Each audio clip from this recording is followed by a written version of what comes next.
श्रीशैलेशदयापात्रं दीपक्त्यादिगुणार्णवं यतीन्द्रप्रवणं वन्दे रम्यज मातरं मुनिं लक्ष्मीनाथसमारम्भां नादयमुनिमध्यमाम् अस्मदाचार्यपर्यन्तां वन्दे गुरुपरम्पराम् यो नित्यमच्युतपदाम्बुजयुग्मरुग्मव्यामोदकस्तथित्राणि दृढाय मेने अस्मत्कुलोर्पकृतोऽसि तदैकसिन्धो रामानुजस्य शरणौ शरणं प्रपद्ये पिता तदयसनया विभूतिः सर्वं यतेव नियमेन महन्मयाणाम् तपदेर्वकुलाभिराम श्रीमत्तरङ्ग्रीकुलं प्रणमामि मूर्ध्ना श्रीमहदाह्वयपट्टनाद श्रीभक्तिसारकुलशेखर योगि भागान् भक्ताङ्ग्रेरेणि श्रीमत्पराङ्कुशमुनीन् प्रणतोऽस्मि नित्यम् भुवन जन्म जन्मदिनादिलीले विनित विविध बोध भ्रात वक्षैकदीक्षे श्रुति शिरसि विदीप्ते ब्रह्मणि श्रीनिवासे भवतु मम परस्मिन् श्रीमुषी भक्तिरूपः पाराचर्य वसस्तुतां उपनिषत् दुःख्याप्तिमद्योत्पृतां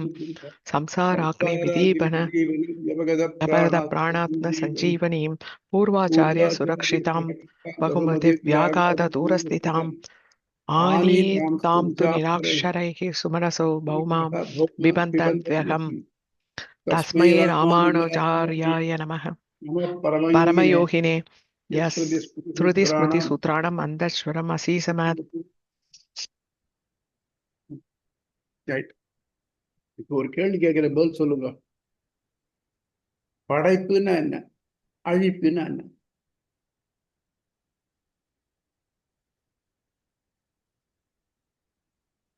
சொல்லுங்க.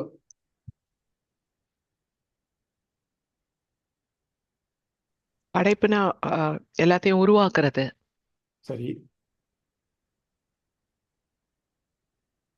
அழிக்கிறதுனா எல்லாத்தையும் இல்லாம பண்றது. அழியறது இல்லாம பண்றது. இப்போ ஒருத்தர் ஒரு நல்ல சிற்பம் பண்ணியிருக்காருன்னு வச்சுக்கோ. இந்த சிற்பத்தை அவர் முன்னால இல்லாம இருந்து தானா பண்ணினாரா?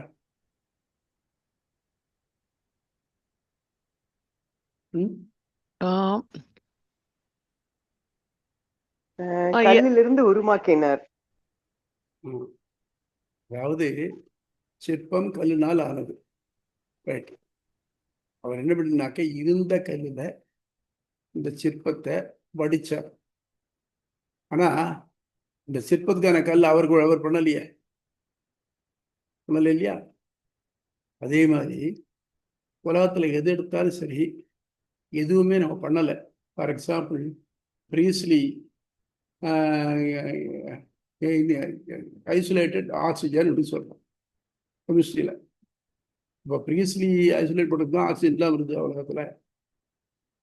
இன்னைக்கு சயின்ஸ்ல இருக்கக்கூடிய எல்லாமே ஒன்றும் பாக்கி இல்லாமல் வித்தவுட் எக்ஸப்ஷன் எல்லாமே நம்ம மேலும் மேலும் நேச்சரை பற்றி தெரிஞ்சுக்க பண்ணக்கூடிய முயற்சியை தவிர்த்து எதுவும் இல்லாதது ஒன்றும் இல்லை. இதர் ஆட்டம் பாமோ நியூக்ளியர் எனர்ஜியோ வாட் நாட் எல்லாம் அது போட்டோம். இப்போ நம்ம உபயோகப்படுத்துறோமே எல்லா பொருளும் எங்கேருந்து வருது? மண்ணிலேருந்து தான் வருது. எல்லாம் மண்ணில் தான் போகுது, ஒன்றும் பாக்கி இல்லாமல் வித்தவுட் எக்ஸப்ஷன். என்ன இருக்குது? மண் அப்படிங்கிறது இப்போ நம்ம பார்க்குற பொருளாக கன்வெர்ட் ஆகிருக்கு. அது திரும்பி மண்ணில் போய் மடையும். இப்போ சிம்பிள் திங். ஒருத்தர் சங்கிலி போட்டுட்டு இருந்தாங்க, ரொம்ப நாளாக போட்டுருந்தாங்க. இப்போ சங்கிலி தேஞ்சு போச்சு, இதாக போச்சு, இல்லை அது அருந்து போச்சு. அப்போ என்ன பண்ணாங்க? அதை கொடுத்துட்டு அதை அழித்து வளையல் பண்ண.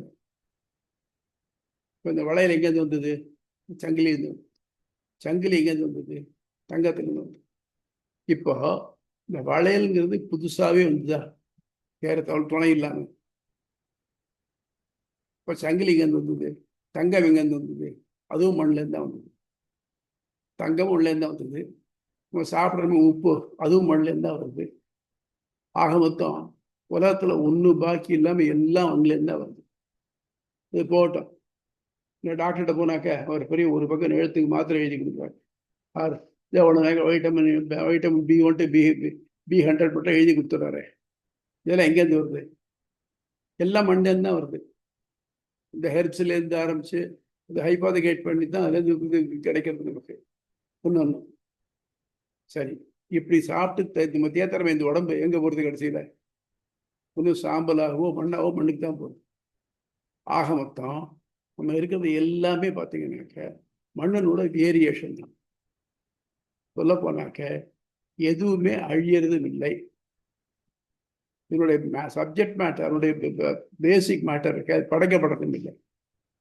இதுதான் E=mc²ன்னு Einstein's relative theory of relativity சொல்றது. மேட்டர் அழிஞ்சதுனாக்க எனர்ஜி ஆகும், energy will be converted to matter. இதுலேருந்து ஸ்டார்ஸ் ஃபார்மேஷன்லேருந்து ஆரம்பிச்சு எல்லாம் இதே தான் இருக்கு. ஆக மொத்தம் எந்த ஒன்றுக்கும் படைப்பும் கிடையாது, அழிவும் கிடையாது. ஆனால் என்ன, ஒன்றா இருந்ததை இன்னொன்னா மாற்றுறாங்க. அதுதான் கெமிஸ்ட்ரி சொல்லுவாங்க, வேணா candle Burns nothing is last. Candle ஒரு கார்பன் காம்பவுண்டாக இருந்தது, எரியச்ச அது ஆக்சிடைஸ் ஆகி கார்பன் டை ஆக்சைடு வெளியில் போயிடுது, அவ்வளோதான் ஒழிய. ஆகத்தான் nothing is lost. Total amount of carbon always stands. இதுதான் சயின்ஸ் அப்படித்தான் சொல்றது. டோட்டல் எனர்ஜி இந்த எர்த் ரிமைன்ஸ் கான்ஸ்டன்ட். அப்போ இதில் அழிக்கிறதுன்னு ஒன்று கிடையாது, ஆக்குறதுன்னு ஒன்று கிடையாது. இது புரியுறதா? இதை பற்றி தான் இப்போ இன்னைக்கு பார்க்க போகிறோம். இப்போ என்னன்னாக்க முதலேருந்து பார்த்துன்னு வந்தோம், உலக படைக்கிறது பிரம்மம் தான். பிரம்மம் இல்லை வேற யாரும் சொன்னா இது இது இது பிரம்மமா இருக்கும், இது பிரம்மமா இருக்கும்ட்டு. அதெல்லாத்தையும் எடுத்து ஸ்மிருதிகள்னாலேயும் நீங்கள் சொல்ற உங்களுடைய ஸ்மிருதிகள் வச்சிருக்காளே அதனாலையும் நீங்கள் சொல்ற வேற ஏதோ உலக காரணம் இல்லை, உலக காரணம் பிரம்மம் தான் சொல்றாங்க. தர்க்கத்தினாலேயும் நீங்கள் சொல்றது ஆர்குமெண்ட்லேயே ஓட்டை இருக்கு பாருங்க, இது சரியில்லை பாருங்க அப்படின்னு சொல்லி ப்ரூவ் பண்ணார். அப்புறம் அடுத்த கேள்வி என்ன வந்ததுன்னாக்க, பிரம்மத்தால் படைக்கப்படாத பொருள் இருக்கிற மாதிரி தெரியுது. இப்போ இதில் மற்ற நம்பிக்கைக்கார மட்டும் இல்லாங்க, இந்த நம்பிக்கை உள்ளே இருக்கிறவளை பார்த்தீங்கன்னாக்க சில வேத வாக்கியங்கள் 2 கட்டான சொல்லியிருக்கு. அதை வச்சு இதை பார்த்து இது பிரம்மம் படைக்கலை போல் இருக்கே, இல்லை இல்லை அதையும் பிரம்மம் படைச்சது தான் அப்படின்னு. இப்போ ஆக மொத்தம் உலகத்திற்குள்ள எல்லா அச்சேதன பொருள்களும் பிரம்மத்தாலே படைக்கப்பட்டனதான் அப்படின்னு ப்ரூவ் பண்ணிட்டார். உலகம் சொல்லிட்டு என்ன பண்ணோம், அதில் சேதன பொருள் அச்சேதன பொருள் 2 கலந்துருக்கு. இது மட்டும் உலகம் பேஸ் திங், அதில் இருக்கிற அச்சேதனம் எல்லாம் பிரம்மம் தான் படைக்கிறது ஆச்சு. இப்போ அடுத்து அப்படி என்ன பண்ணுறோம், வி என்டர் இன்டு சேதனம். ஆத்மா படைக்கப்படுறதா இல்லையா, இதுதான் கேள்வி. இது இன்னைக்கு பார்க்க வேண்டியது. இதுலேருந்து ஆரம்பிச்சு நம்ம ஆத்மாவோட நிலைமை, ஆத்மா எப்படிப்பட்டது, நிலைமை என்னென்ன, நமக்கு சிலதான் சொல்கிறோமே, நம்ம எக்ஸ்பீரியன்ஸ் சொல்கிறோமே, இதெல்லாம் எப்படி ஆகுது என்ன அப்படிங்கிறத பற்றி தான் பார்க்க போகிறோம். சொல்ல போனாக்க நமக்கு மோர் ரெலவெண்ட் சப்ஜெக்ட்ஸ் தான் பார்க்க போகிறோம். இப்போ மண்ணை பற்றி எடுத்துனாக்க எத்தனை சப்ஜெக்ட் இருக்கு?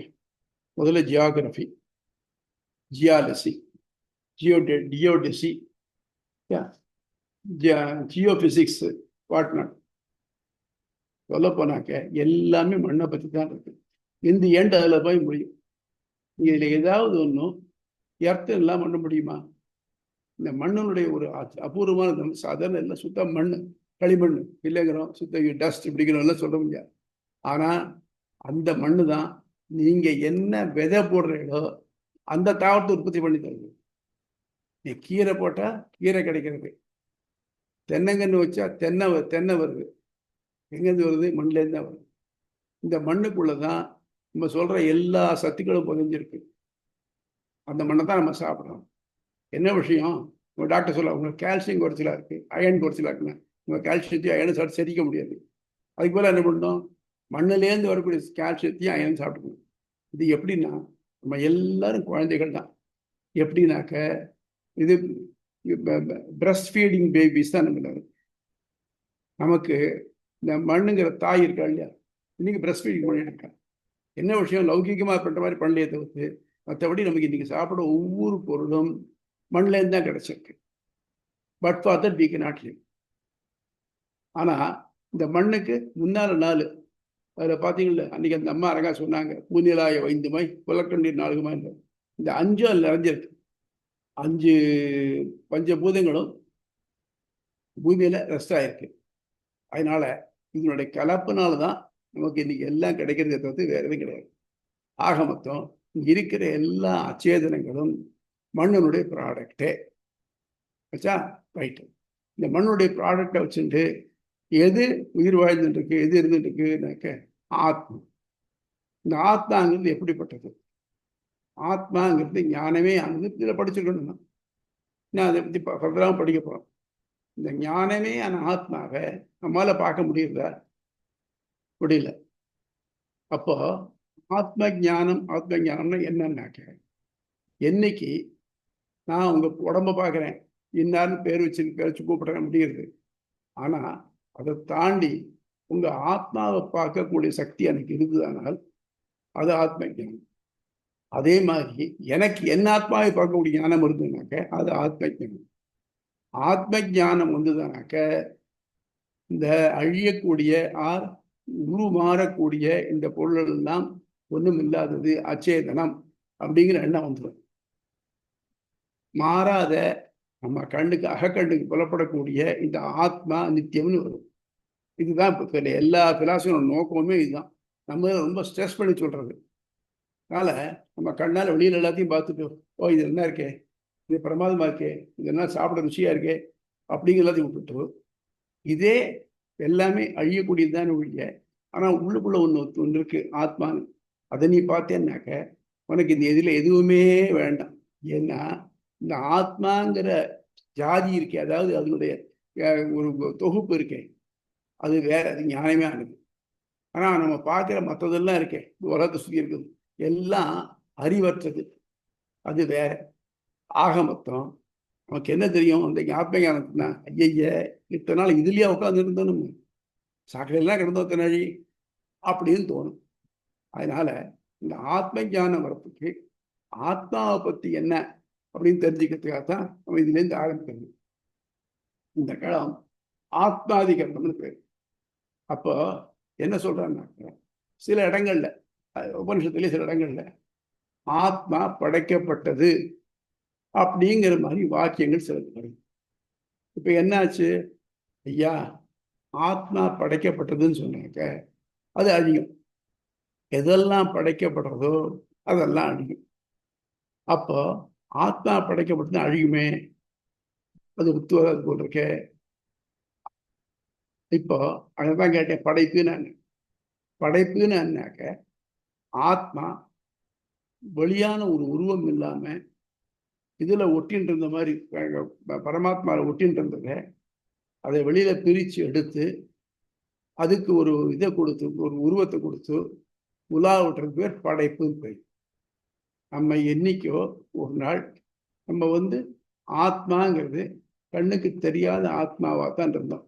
நம்ம பஞ்சாகிரி வித்தியில பார்த்தோம் இல்லையா, சந்திரன்லேருந்து ஆரம்பிச்சு வரிசையா ஆண் உடல் அப்புறம் பெண் உடல், இது மட்டும் நம்ம ஒண்ணுமே இல்லாம தான் இருந்தோம். ஆனா இதுக்கப்புறம் ஏதோ ஒரு காரணத்துல வித் ஃப்ரீக் ஆஃப் சான்ஸ், அதான் சொல்ல போனாக்க 1/∞ தான் சான்ஸ், ப்ராபபிலிட்டி. அதுல இந்த ஆத்மாவானது இந்த உலகத்தினுடைய அம்மாவுடைய பயத்திலிருந்து இதுக்கு வேண்டியது எல்லாத்தையும் எடுத்துக்கிட்டு ஒரு உருவம் பெற்று வெளியில வருது. இதே படைப்புங்கிறோம். டேட் ஆஃப் பர்த் பிரமாணம் போட்டு வச்சுருவாங்க. இதுக்கு முன்னால் ஆத்மா இல்லாமல் இருந்ததா? சரி, ஆஃப்டர் சம் டைம் இவன் போயிட போகிறான். போனப்புறம் ஆத்மா இல்லாமல் போகிறதா? ஆஹா, இவனை ஒட்டின்னு இருந்த உடம்பு இல்லாமல் போகுமே தவிர்த்து ஆத்மா இல்லாமல் போகாது. சரி, அந்த உடம்பு இவன்ட்டு இருந்த மாதிரி இருக்காது, அது வேற ஏதோ போயிடும். இதனாலே பார்க்க போகிறோம், அந்த நம்ம உடம்புல ஒன்று 5 பஞ்சபூதங்களோட சேர்ந்து வருது. திருப்பி 5 சேர்ந்தா உடம்பு ஆறுது. அதே மாதிரி தான் இந்த சைக்கிளிங் போயிட்டே இருக்கு, அவ்வளவுதான். ஆத்மா படைக்கப்பட்டதா அப்படின்னாக்க இப்போ சில பேர் ஆமாம் அது படைக்கப்பட்டதுதான். ஆம், மகாநாராயண உபனிஷத்து இருக்கு, யத் பிரசூதா ஜெகதா பிரசூதி துவையே.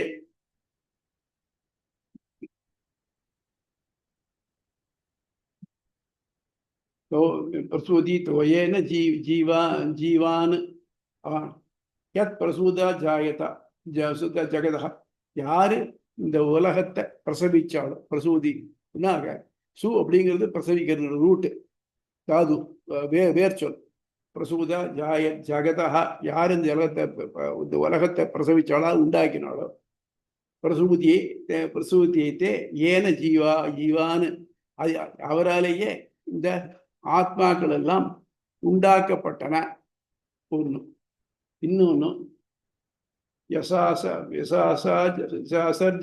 பூமியாம், அதுல உலகமும் உண்டாக்கப்பட்டது, பூமியும் உண்டாக்கப்பட்டது. எப்படின்னு மகாநாராயண உபநிஷத்துக்கு அதுல வருது. ஆகமத்து இதுல என்ன தெரிகிறது? இந்த ஆத்மாக்கள் உடம்பு எல்லாம் உண்டாக்கப்பட்டது அப்படின்னு தெரியுது. அடுத்தது, சன்மூலா சோம்யேமா சர்வா பிரஜாக சயாதனா சத் பிரதிஷா. என்னக்க சத்து, இந்த சத்துன்றது பாருங்க, அதையே மூலா, அதையே தன்னுடைய வேறாக கொண்டிருக்கின்றன. சோம்யேமா சர்வா, குழந்தாய் இவையாவும், பிரஜாகா எல்லா பிரஜைகளும், சத் ஆயுதனகா அதிலே இருப்பை பெற்றவைகள், சத் பிரதிஷ்டாக அதிலே நிலை பெற்றுள்ளவை. ஆக மொத்தம் இதுக்கு எல்லாத்துக்கும் இந்த சத்துங்கிறது தான் காரணம். ஆக மொத்தம் இந்த சத்துங்கிறது ஆத்மாவை படைச்சுது அப்படிங்கிற மாதிரி கிளியரா தெரியுது. இப்போ இந்த மாதிரி ஒருத்தர் ஆர்கியூ பண்ணியாச்சானாக்க நம்ம என்ன சொல்லிருக்கோம்? அச்சித்து, சித்து, ஈஸ்வரன், இந்த மூணும் தே ஆர் எவர் எக்ஸிஸ்டிங் இருக்கணும். அப்புறம் இது எப்படி இதை ஒத்து வரும் அப்படின்னாக்க அதுக்கு தான் பதில் சொல்ல போறார் எம்பெருமான். என்ன பண்றாருனாக்க, இப்போ நீ என்ன பண்ணிருக்க, எனக்கு பிள்ளை பிறந்தான், என்ன பேர் வச்ச? எங்க அப்பா பேரை வச்சேன், பேரன்னு பேரு. பேரன்னு சொல்ற பேரன்.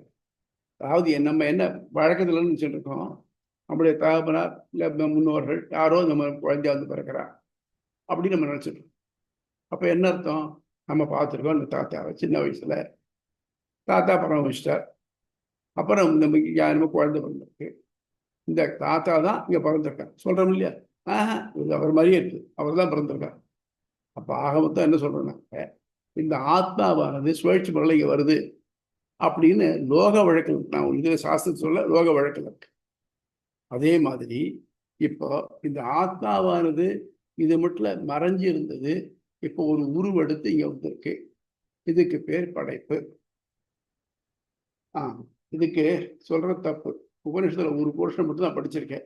அடுத்த போர்ஷன்ல இருக்கு பார், கட்டோபனிஷத்துல இருக்கு பார், நான் ஜாயத்தே மிரியதோ வா விபஷ்சித்து நாயம் குதச்சின்ன பபூவ கஷ்டித்து. அப்பா இந்த இது இருக்கே, ஞானமே ஆத்மா இருக்கே, அது பிறப்பதோ இறப்பதோ இல்லை. விபஷ்சித்னா ஞானம் முடியுது, ஞானமானது இல்லை. அதனால அஜோ நித்யா சாஸ்வதவயம், அஜோ இந்த பிறப்பற்ற இவன், நித்யா எப்பொழுதும் உள்ளவன், எவர் எக்ஸிஸ்டிங், சாஸ்வதவயம் நிலையாக இருக்கக்கூடியவன்.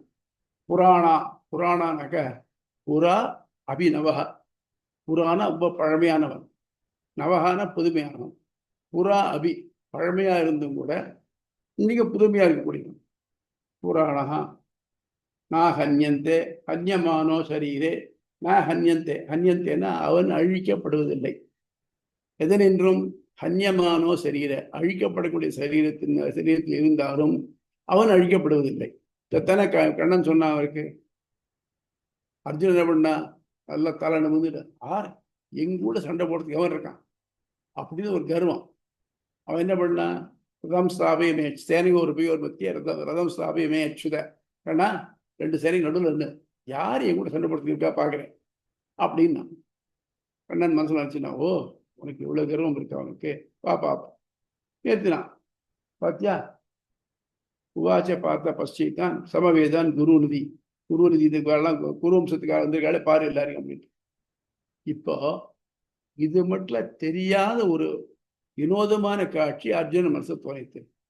இது மட்டும் பீஷ்ம தாத்தான்னு தெரியாதா, இல்லை துரோணர் ஆச்சாரியன்னு தெரியாதா, அஸ்வத்தாம ஆச்சாரிய புத்தகம் தெரியாதா? தெரிஞ்சுது.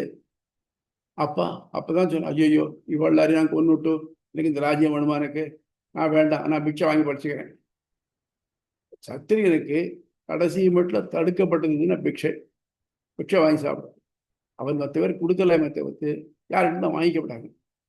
அப்படி இருக்க அது எல்லாத்தையும் மீறி நான் பிச்சை வாங்கி சாப்பிடலாம் படிச்சுக்குவேன், என்னை கொண்டு போகலாம், என்னை கொண்டு வா, பாவம் பண்ண வேண்டாம், யோகப்பட்டாச்சு தாண்டுக்கிட்டேன் அப்படின்னு ஆரம்பிச்சு போனோம். இப்போ கண்ணனுக்கு சொரேர்னது இவ்வளவு சிரமப்பட்டு இதெல்லாம் அழிக்கணும், இங்கே ஒன்று நிறுத்தி வச்சிருக்கோம், இவன் நம்ம வேலைக்கு உதவ மாட்டான் போல் இருக்க அப்படின்னு அதுக்கப்புறம் நீ பகவத்கீதையை சொன்னான். அப்போ என்ன சொல்கிறான், நீயும் நானும் இந்த அரசர்களோ யாரும் முன்னால் இல்லாமல் இருந்ததில்லை, இனியும் இருக்காமல் இருக்க போவதில்லை. நீ அழிக்கிறது சொல்றிய, அவளோட சரீரத்தை தான் அழிக்க போற. சரி, நீ அழிக்கல வச்சுக்கோ, அதுவும் காலப்போக்கில் அழியத்தான் போறது. நீ இந்த சரீர அழிவுக்கு நீ ஒரு காரணமா இருக்கியே தவிர்த்து அதை அழிக்காம பண்றதுக்கு யாராலையும் முடியாது அப்படின்னு சொன்னான். அதுலதான் ஆத்மா வேற, உடம்பு வேற. இந்த சாங்கியம் ஞானமான யோகம் அப்பதான் ஏற்பட்டுன்னு சொல்லலாம். அந்த மாதிரி இந்த ரெண்டும் எது என்றும் உள்ளது? ஆத்மா என்றும் உள்ளது. உடம்பு இருக்க என்றும் இல்லை. உடம்பு அச்சேதனம், இந்த மூல பிரகிருதியோட பகுதி. ஆனா மாறி மாறி மாறின்னு இருக்கும். இன்னைக்கு என்னுடைய உடம்புல இந்த கான்ஸ்டியூன்ஸ் எல்லாம் இன்னைக்கு இருக்குன்னாக்க, நாளைக்கு என்னுடைய காலத்துக்கு அப்புறம் இதே கான்ஸ்டியூன்ஸ் அதுக்குள்ள இல்லாததுன்னா வேற ஏதாவது ஒரு எறும்புக்கோ ஒரு கழுதைக்கோ உள்ள இருக்கலாம், பாசிபிள் அது. அதே மாதிரி அதை விட இன்னும் ரொம்ப அழகா சொல்றேன். யா அக்ஞௌ துவஜா ஈஷ ஈஷ அனீஷவ், ரெண்டு பேர் இருக்கான். ஒருத்தன் ஞா அக்ஞா. ஞானா ஞானமுடையவன், அக்ஞானாக்க அறிவற்றவன். அறிவற்றவன் என்ன அர்த்தம்? நிலையான அறிவுடையவன் ஒருத்தன், நிலையற்ற அறிவுடையவன் ஒருத்தன். இதுல ஒருத்தன் ஈசன், இன்னொருத்தன் ஈசிதர்யம். அதாவது பகவான் நிலையான அறிவுடையவன், அவன் எப்போ ஈசன், நிலத்தை நடத்தக்கூடியவன், ஐஸ்வர்யத்தையுடையவன் ஈசன். ஆத்மா அக்ஞவ், அவனை கம்பேர் பண்ணி அவன் அக்ஞம். ஏன்னாக்க இவனுக்கு அவன் உடம்புக்கு ஏற்ற மாதிரி என்ன அறிவு உண்டோ அந்த அறிவு தான் இருக்கு. மனுஷனா இருக்கும், நமக்கு இந்த அறிவு தான் இருக்கு. அது மட்டும் இல்லை, மனுஷனா இருக்கக்கூடிய நமக்கே பார்த்தீங்கன்னாக்க, ஒருத்தர் காமர்ஸ்ல பெரிய பட்டம் வாங்கியிருப்பார், அவர் கணக்கை பற்றி எதுவும் தெரியாமல் இருக்கும், சயின்ஸை பற்றி தெரியாமல் இருக்கலாம். அதே மாதிரி இன்னொருத்தர் சயின்ஸில் பட்டம் வாங்கியிருந்தாருனாக்க அவர் கணக்கை பற்றி அக்கௌண்ட்ஸ் மெயின்டைன் பண்ணுறதுக்கு தெரியாது இருக்கலாம். அவ்வளவே ஞானம் குறைச்சலாக இருக்கு. இந்த உலகத்தில் நம்ம படிச்சுக்கலாம் இருக்கிறதுக்கே ஞானம் குறைச்சலாக இருக்கு. அதே மாதிரி வெவ்வேறு பிறப்புக்கு ஏற்ற மாதிரி நமக்கு ஞான சங்கோச்ச விகாசம். சங்கோச்சம்னா சுருக்கம், விகாசம்னா விரிவு. சில விஷயத்துல நமக்கு ஞானம் குறைவா இருக்கு, சில விஷயத்துல ஞானம் அதிகமா இருக்கு. நம்மால நாளைக்கு மழை வெயிலேருந்து காப்பாற்று வீடு கட்டிக்க முடியும். ஆனா எத்தனை பிராணிகள் காட்டுல இருக்கு, வீடா கட்டிட்டு இருக்கு, அதுக்கு அது தேவையில்லை. ஆனால் எந்த மழை வந்தாலும் சரி, பனி அடித்தாலும் சரி, அதுக்கு சளி பிடிக்கிறது இல்லை, அது தானே மெயின்டைன் பண்ணி மேனேஜ் பண்ணி முடிக்கிறது. நமக்கு ஒரு நாளைக்கு மார்கழி மாசத்துல வாசலை போட்டு வந்துட்டோம்னா சளி பிடிச்சு. இதெல்லாம் அவளுடைய ஞான சங்கோச்ச விகாசத்துக்கு ஏற்ற மாதிரி மாறுபடுறது. அதே மாதிரி இன்னொன்று, நித்யோ நித்யானாம் சேதன சேதனானாம் ஏகோ பகூனாம் விததாதிகாமான். முக்கியமான வாக்கியம் அது. நித்யோ நித்தியமா இருக்கக்கூட, நித்யானம் மிகவும் நித்தியமானது. நித்யோ நித்யானாம் சேதன சேதனானாம். சேதனம்னா அறிவுடையது, அறிவுடையவர்களே அறிவுடையவன். ஏகோ பகுனா, பலவர்கள் அவன் ஒருத்தன். விததாதி காமான், விருப்பங்களை கொடுக்கிறான். அப்போ நித்தியோ நித்தியானம், நித்தியமான பொருள் மூணு: சித்து, அச்சித்து, ஈஸ்வரன். அதுல எப்போ நித்தியமானவன்? ஏன்னா அச்சித்துக்கு ரூப மாறுபாடு உண்டு. இதுக்கு சேதனனுக்கு சுவாவம், அவனுடைய அறிவு ஆத்ம ஞான மாறுபாடு உண்டு. ஆனால் அவனுக்கு ஈஸ்வரனுக்கு உருவத்திலையும் மாறுபாடு கிடையாது, ஞானத்திலையும் மாறுபாடு கிடையாது. நித்தியோ நித்தியானம். சேதன சேதனானாம், அறிவுடையவர்கள். அடுத்தபடி எல்லாரும் மூணுல ரெண்டாக்கிட்டு இருப்போம். சேதன சேதனானாம், அறிவுடையவர்களே அறிவுடையவன். அறிவுடையவர்கள் சொன்னாக்க புத்தகத்திற்கு ஒவ்வொரு அறிவு இருக்கு, லிமிட்டட் அறிவு. இந்த உலகத்தில் இருக்கிறவர்களுக்கு உலகத்தை பற்றின அறிவு இருக்கு, ஆனா மற்ற உலகத்தை பற்றி அறிவு இருக்கா? இல்லை. அவனுக்கு அந்த மற்ற உலகத்தை பற்றி அறிவு இருக்கு. ஆகவே சேதன சேதனானாம் ஏகோ பகுனாம், எத்தனையோ பேர், பல பேர் இருக்குச்சு, அதில் அவன் உத்தனா இருக்கான். விததாதி காமான், இவருடைய விருப்பங்களை அவன் நிறைவேற்றி வைக்கிறான். ஆகவே இது எல்லாத்துலேயும் ஆத்மா அழிவற்றவன், என்றும் உள்ளவன் அப்படின்னு அடிச்சு சொல்றது. முன்னால சொல்லியிருக்கேன் ஆத்மா அம்மா பறக்கிற மாதிரி சொல்றேன் அப்படின்னாக்க இல்லை. இந்த ஆத்மா உருவம் இல்லாம தனியா இருந்தபோது அது நமக்கு ஆத்மா தெரியல. அது இந்த உடம்போட சேர்ந்து பஞ்சபூதமான உடம்போட சேர்ந்து இருக்கிறோம். ஆத்மா உள்ளதாக தெரிகிறது. அது படைப்புங்கிறோம். அதே மாதிரி இந்த உடல் நீங்கின பிறகு ஆத்மா அழிவுட்டு தான் நிற்கிறோம். ஆகவே படைப்பு அழிப்பு இந்த ரெண்டும் ஆத்மாவுக்கு கிடையாது. அப்புறம் என்ன சொல்லணும்னாக்க, முதல்ல சொல்லணும் ஏக விஜானேன சர்வம் விஜாதம் பவதி. நம்ம பழைய சுவேத கதைக்கு போவோம். சொன்னான் அவன் எல்லாம் படிச்சுட்டு வந்து நின்னான். எப்பா எல்லாத்தையும் படிச்சியா? இன்னெல்லாம் படிச்சேன், அது படிச்சேன், இது படிச்சேன், அது சொல்லித்தான் படிச்சேன். அது போட்டோம். எந்த ஒன்றை படிச்சா எல்லாம் தெரிஞ்சதாகவும் அதை படிச்சேன்னு கேட்டேன். அதை கேட்ட உடனே குழம்பு போயிட்டானே. அப்புறம் தான் அவன் காமிச்சார், மண்கட்டியிலிருந்து ஆரம்பிச்சு. அதே மாதிரி ஏக விஜானேன எவனிடமிருந்து இந்த உலகத்தில் உள்ள உயிர் பண்டங்களும் உயிர் பண்டங்களும் உதித்தனவோ அது ஏக விஜானேன சர்வம் விஜாதம் பவதி. அப்ப என்ன ஆகுது? இந்த உலகத்தில் இந்த பொருள்களாக நமக்கு தெரியாது. ஆக அவனை முழுமையா அறிஞ்சனாக்க நம்ம இதெல்லாம் தெரியும். இன்னைக்கும் யாராவது ஒருத்தருக்கு மண்ணை பத்தி, மண்ணுடைய பிசிக்ஸ், கெமிஸ்ட்ரி, பயாலஜி, வாட்நாட் எல்லாம் தெரிஞ்சிருந்ததுனாக்க அவருக்கு எல்லாத்தையும் தெரியும். அந்த மாதிரி தெரிஞ்சு யாராவது இருக்காளுனாக்க சொல்ல போனா இல்லை, பகவானுக்கு தெரியும். அதனால ஆத்மாவானது படைக்கப்படுவதில்லை, அது உருமாற்றம் அடைகிறது. அவ்வளவுதானே ஒழிய ஆத்மாவுக்கு படைப்பு என்பது கிடையாது. சரியா? புரியுதா? நீ டவுட்ஸ் கேட்டு? புரியுது சுவாமி, கிளியரா இருக்கு. சுவாமி, இது நம்ம ஜீவாத்மா பத்தி தான் பேசிட்டு இருக்கோம். ஆமா, அதான் கேட்டேன். அதுக்குதான் அதுக்கும் அழிவும் இல்லை, பரமாத்மாவும் இருந்தாலும் அது ஆத்மா ஆத்மான்னு சொல்லிச்சுனாக்க ஆத்மாங்கிறது பியூர் ஸ்டேஜில் ஆத்மான்னு சொல்றோம். ஆனா அது எப்போ உடம்போடு கூடியிருக்கோ அப்போ ஜீவாத்மாங்கிறோம்.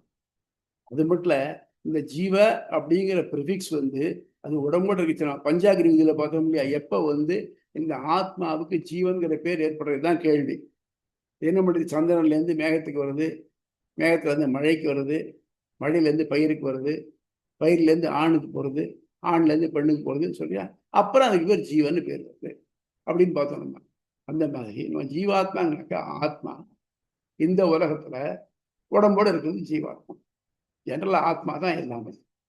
ஆத்மாவுக்கு பராமதம் போற மட்டும் ஏதாவது ஒரு உடம்பு இருந்துகிட்டே இருக்கும். அதாவது இந்த மண்ணா பிரகிருதியால ஆன உடம்பு இருந்துகிட்டே இருக்கும். சில உடம்பு நமக்கு கண் தெரியும், சிலது கண்ணுக்கு தெரியாது. அவ்வளவுதானே ஒழிய மற்றபடி இப்ப நமக்கு இந்த கொரோனா அது இதெல்லாம் வைரஸ்லாம் சொல்ல தெரியுதா? அதுக்கு எத்தனை பவர்ஃபுல் மைக்ரோஸ்கோப் வச்சு பார்த்தா தான் எது ஓரளவுக்காக தெரியுது. அதுக்கு மீறி இருக்க முடியும்னு தான் சொல்றாங்க நீங்க. அதனால நம்ம கண்ணுக்கு தெரிய மாதிரி கூடியது தான் நம்ம ஜீவாத்மா அப்படின்னு சொல்லிட்டு இருக்கோம். புரியுதா? புரியுது சுவாமி. அப்போ இந்த உடலான அந்த பஞ்சீகரணத்தால உருவான உடல் இருக்கு இல்லையா, அச்சேதனம், அதுவும் அழியாது. வேற வேற வேற வேற ஃபார்ம்ல ஆகி போயிட்டே இருக்கும். அதே மாதிரி இப்ப அந்த ஆத்மாவும் அழியாது. ஆமா, வேற வேற ஃபார்ம்ல இருக்கும். இங்க ஞானத்தோட இந்த இந்த உடம்புல உடம்புல ஞானத்தோட இருக்கும். அது எந்தெந்த உடம்பு போதோ அந்தந்த ஞானத்துல இருக்கும். எதுவுமே இல்லைன்னாலும் அது அப்படியே இருக்கும். எதுவும் இல்லைன்னாக்க அதான் சம்பிரதாய இறகொடிந்த பட்சிகள் போல அப்படின்னு இருக்கும். இது பகவான் ஒட்டின்னு இருக்கும். எப்படின்னாக்க ஒண்ணுமே இல்லாம எல்லாம், அதாவது இந்த தட்டான் இருக்க பாருங்க, தங்கத்தை தரம் பார்க்கறதுக்கு உரைகள்ல உரைச்சி போகும். கொஞ்சம் உரைகள் தங்கம் ஒட்டின்னு இருக்குமா இல்லையா, அது எதுக்கு லாயக்கூடாது, அது தனியா பிரிச்சார் வழிய அந்த மாதிரி இருந்துட்டு. அது எப்போ அதுலேருந்து அவன் தான் கிருப பண்ணி நமக்கு கரண கலைவரங்களை கொடுத்துருக்கான். ஐயோ இந்த ஆத்மா வேணும் அப்படின்னு இன்னைக்கு திணட போறதே, இந்த உருப்பிட்டு போய் எல்லாத்தையும் இந்த பரீட்சையெல்லாம் பாஸ் பண்ணிட்டு கடைசியில் முக்திக்கு வரட்டும் அப்படிங்கிற ஒரு நல்ல எண்ணத்துல தான் நமக்கு இந்த உடம்புல கரண கலைவரங்களை கொடுத்துருக்கான். காரணம் தான் இந்திரிய கலைவரம், உடம்பு கரண கலைவரங்கள் கொடுத்துருக்கான். அதனால you should be very thankful to him. At least இந்த உடம்பையும் கொடுத்து, ஐயா இந்த உடம்பு இப்படிப்பட்டது, ஆத்மா இப்படி அறிவையும் கொடுத்துருக்கியே, இனிமேயாவது இன்னொரு அம்மா வயத்துல பிறக்கப்படாது அப்படிங்கிற எண்ணத்தை ஏற்படுத்தி கொடுத்துரு. அதுக்காகத்தான் அதுக்கு ரொம்ப தேங்க்ஸ் சொல்லணும். ஆச்சாரிய கிருத்தியங்கிற ஒரு ரொம்ப சிறந்த ஒரு வைஷ்ணவ நூல். அதில் முதல்ல ஆரம்பிச்சு அப்படிதான் சொல்கிறார். சிறகுழந்த பட்சிகள் போல இருந்து தன்னையும் மறந்து ஈஸ்வரனையும் மறந்து ஈஸ்வர கைங்கரியத்தையும் இழந்தோம் என்று எழுவோம் என்றிக்கே இதெல்லாம் விட்டுடுமே அப்படிங்க அந்த எண்ணமும் இல்லாமல் இருக்குமே. அப்போ வாளுக்கு எல்லாத்துக்கும் கருணையினாலே உயிர் கொடுத்தானே வாளுக்கு. அதனால நம்ம இந்த மானிட பிறவி இருக்கே அது கிடைச்சி ரொம்ப விசேஷம். இந்த அரிதறிது மானிடராதல் இருக்குது. மானிடரா பிறந்த காலையும் ஊன் குருடு செவிடு பேடு நீக்கி பிறத்தல் இருக்குது. ஊன் குருடு செவிடு பேடு நீக்கி பிறந்த காலையும் ஞானமும் கல்வியும் நயத்தல் இருக்குது. ஞானமும் கல்வியும் நயத்த காலையும் தானமும் தவமும் தாம் செய்திருது. தானமும் தவமும் தாம் செய்வாராயின் வானவர் நாடு வழி திறந்துடுமே. இப்படி நல்ல பாட்டி. அது மாதிரி நமக்கு இந்த உடம்பு இவ்வளவு such a costly thing, it has been thrust on us, so we should use it to the maximum possible extent. அவ்வளவு. பக்கம் 203 ஆத்மாதிகரணம் அத்தியாயம் 2 பாதம் 3 56 ஆத்மாக்கரணம். இக்கணம் ஆத்மாதிகரணம் ஆன்மாக்களம் எனப்படுகிறது. இதில் ஜீவான்மா படைக்கப்படுகிறதா இல்லையா என்னும் கருத்து விரிவாக ஆராயப்படுகிறது. பிரம்மம் தான் படைக்கிறதுன்னு ஆரம்பித்தோம். இப்போ பிரம்மத்தால் அச்சேதனம் படைக்கப்பட்டதா இல்லையா? அதுவும் படைக்கப்பட்டதான். எப்படின்னா படைக்கிறதுனாக்க அது இன்னொரு ஃபார்ம்ல இருந்து ஒரு ஃபார்மை மாற்றினது. அதே மாதிரி ஆத்மாவுக்கு ஃபார்ம் மாற்றுறதுனா இல்லை இந்த ஆத்மாவை அதோட அச்சேதனத்தை சேர்த்து வைக்கிறது தான் படைப்புன்னு சொல்கிறோம். அப்படிங்கிறது இங்கே எழுப்பப்படும் மாற்று கருத்துகள். ஜீவான்மா படைக்கவே படுகிறது. அதுக்கு வேதங்களே சான்று. அவை நாராயண உபனிஷத் 50 பாரியில் வருது. எவனால் படைக்கப்பட்டதோ அவனால் பூமியில் நீரும் ஜீவர்களும் படைக்கப்பட்டனர். ஸோ அவர் சொல்றான். அவர் இது ஆக்சுவலா பெருமாளை பற்றி திருப்பார்கலர் பெருமாளை பற்றி சொல்றது. பெரிய அஷ்டகம். படைப்பு கடவுள் உடலுடன் கூடிய ஜீவர்களை படைத்தான். அதே மாதிரி சாந்து வைக்கும். குழந்தாய் யாவும் சத்திய நிலைமையே தோன்றின. உடலுடன் கூடிய ஜீவர்களும் தோன்றினார்கள். அவனையே இருப்பிடமாக கொண்டவை. அவனை தன்னுடையவை. கைத்திரி உபனிஷத்து. இந்த உயிரினங்கள் யாரிடமிருந்து தோன்றினவோ இதெல்லாம் இருந்தாக்க என்னமோ யார்கிட்டருந்து வந்தது அப்படிங்கிறது கரெக்டாக சொல்லணும்னு வச்சுக்கோங்க. ஒரு தாய் வைத்தது குழந்தை வருது. தாய் அந்த குழந்தைய படைச்சாளா? இல்லையா? இது பை நேச்சர் ஏற்படுறதை தவிர்த்து தாய் படைத்தாலும் சொல்ல முடியுமா? அது முடியாது. அவளுடைய உடல்ல ஒரு பகுதியாக இருந்து அது அங்கேருந்து வந்திருக்கு. அவ்வளோதானே ஒழிய தாயே படைச்சாலும் சொல்ல முடியாது. அதுக்கு வேற ஏதோ காரணங்கள் இருந்திருக்கு இல்லையா? அதுக்கு அதுதான். மேலும் தத்துவமசி அது நீயாக என்பதால் 2 தனித்த அழியா பண்டைகள் உண்டு என்ற வாதிட இயலும். ஏனெனில் பரமாத்மா யாவற்றிலும் உள்ளுரை உயிராக இருக்கிறான் என்பதால் தானி ஆகியோரால் ஒன்றாக குறிப்பிடப்பட்டாலும் அவை ஒன்றாக. ஆகவே என்ன ஆத்மாவானது படைக்கப்பட்டதே. கத்து தொம் அசி அது நீ 2 காண்றது. ஆக மொத்தம் பரமாத்மா கிட்டேருந்து வெளியில் வந்து சொல்ல முடியாது. 2 தனித்தனியா இருக்கு. ஸோ பரமாத்மா எப்படி நம்ம முன்னால தேஜஸை படைக்கல, ஒளியை படைக்கல, வானத்தை படைக்கலன்னு சொன்னோமோ அதே மாதிரி ஆத்மாவை பரமாத்மா படைக்கல. ஆத்மா படைக்கப்படுறது 2 வகையில் ஆர்கியூ பண்ணணும்.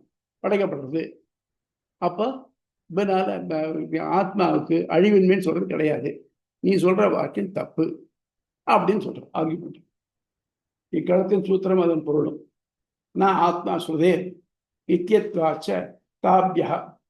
ஆத்மா படைக்கப்படுவதில்லை. வேதங்கள் இவ்வாறே காட்டுவதாலும் அவைகளிலிருந்தே அதன் அழிவின்மை அறியப்படுவதாலும்.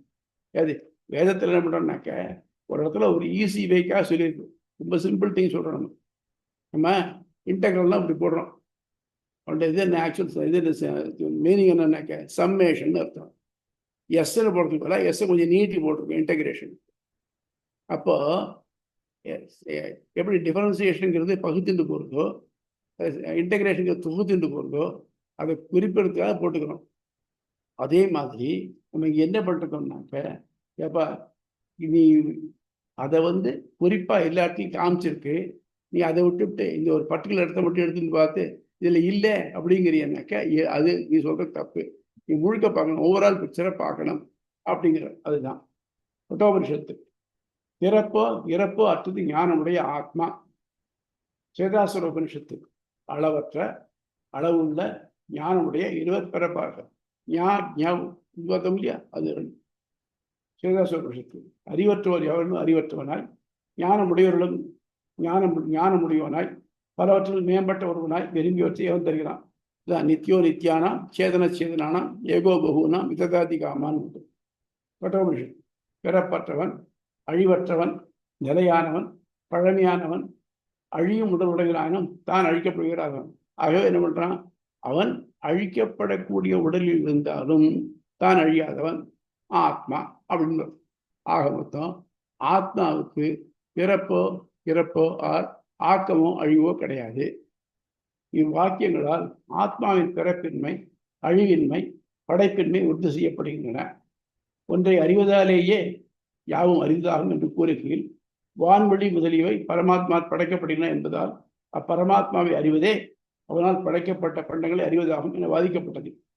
அதே போல் ஆத்மா பரமாத்மாவால் படைக்கப்படாத பண்டமாகில் மேற்சொன்ன முனைப்பு விதம் பொருந்தும். என்ன கேட்குறான்? நீ என்ன சொன்ன? ஏக விஞ்ஞான சர்வம் விஞ்ஞானம் போதுன்னு சொல்லிட்டேன். வாஸ்தவம். இப்போ ஆத்மா பரமாத்மா படைக்கப்படலன்னு சொல்றாரு. அப்போ ஆக மொத்தம் ஆத்மா வேற பரமாத்மா வேறுன்னு தான் தெரியுது. ஆத்மா பரமாத்மா மட்டும் தெரிஞ்சாக்க ஆத்மா தெரிஞ்சாகுமா? ஆகாதே அப்படின்னு அறிக்கப்பட்டான். ஆகவே ஆத்மா படைக்கப்படும் பண்டமே அதல் வேண்டும். இக்கருத்துக்கு ராமாசுந்தரம் விளக்கம். ஆத்மா படைக்கப்படுகிறது என்னும் கருத்து முற்றிலும் தவறு. படைப்பு அழிப்பு என்பவை முன்பே பலமுறை விளக்கப்பட்டுள்ளன. உயிரல் பண்டங்கள் தன்னுடன் இணைந்த நுண்ணி நிலையிலுள்ள பிரம்மம் சத் எனப்படும். அது பலபடியாக விரிவேன் என்னும் முனையும் எண்ணம் கருவி காரணமாகும். அது தூர நிலைக்கு இருந்ததும் அதனுடன் இணைந்திருக்கும் உயிர் பண்டங்கள் பொருட்காரணமாகும். ஆகவே நுண்ணிலையில் உள்ள பிரம்மம் அதன் உற்றறிவினாலும் எல்லாம் வல்லமையாலும் தூலமாகி தன்னிடம் உள்ள மற்ற இரு பண்டங்களையும் உலகாக பரிணமிக்க வைத்து அதனோடு தான் நுழைந்திருத்தலே நாம் காணும் உலகாகிறது. இதுதான் பார்த்தோம். ரொம்ப சிம்பிள் திங். எங்கேயோ அயன் ப்ளூம்ஸ் ஆகுது, பெரிய பெரிய ப்ளூம்ஸ் ஆகுது, பெரிய பெரிய பிளாக்ஸ் ஆகுது. அதுலேருந்து வேறு பண்ணி கடைசியில் என்ன பண்ணுறான்? அதுலேருந்து ஒரு போல்ட் நட் பண்ணுறான். இப்போ என்னாச்சு? இந்த இரும்பிலிருந்து, அதாவது அது என்னதுன்னு சொல்ல முடியாத இரும்பிலிருந்து இதுதான் போல்ட்டு, இதுதான் நட்டு, பெட்டர்மெண்ட்ஸோட இது இதை நம்ம உபயோகப்படுத்திட்டு இருக்கோம். இது நாளாச்சு துரு பிடிச்சி போச்சு, உடஞ்சி போச்சு, அதை போட்டு விட்றோம். அது என்ன ஆகுது? பழைய இரும்புக்காரன் வாங்கிட்டு வரோம். அது எங்கே போய் என்ன ஆகுது? அது உருக்கப்படுறது, திருப்பி இன்னும் ப்ளூம்ஸாக வருது. நமக்கெல்லாம் கொஞ்சம் கேட்க கொஞ்சம் அருவருப்பாக கூட இருக்கலாம். மெஜாரிட்டி மேலை நாட்டில், மெஜாரிட்டியான நாட்டில் பார்த்தீங்கன்னாக்க நம்முடைய கழிவுநீர்கள் எல்லாம் எடுத்து சுத்திகரிக்கப்பட்டு அதுதான் தெரியும்போது நமக்கு நீராக குடிநீராக தேவைப்படும். அப்போ இந்த நீர்ங்கிற பாயிண்ட் ஒன்றா தான் இருக்கு. அதில் சேரக்கூடிய அடிட்டிவ்ஸ் தான் இருக்கு. இந்த அடிட்டிவ்ஸ் எல்லாத்தையும் எடுத்துட்டு இதை சுத்தமாக்கி சாப்பிட தகுதியாக திருப்பி வரதான் ஒன்று. மெஜாரிட்டி அது பிளேஸில் அப்படி தான் இருக்கு. இன்னுமே வேறு. ஆனால் சொல்ல போனால் நம்ம அப்படி தான் பண்ணுறோம். என்னெல்லாம் வருது? கூவம் போய் சமுத்திரத்தில் கலக்கிறது, கூவத்தில் இல்லாத அழுக்கா. ஆனால் சமுத்திர நீரை மேகம் உறிஞ்சிருது, மேகம் மழையாக பொழிகிறது. நம்ம அதான் அந்த தண்ணீர் வச்சு நம்ம சாப்பிட்டுட்டு இருக்கோம். ஆக மொத்தம் எதுவுமே அழியறது இல்லை.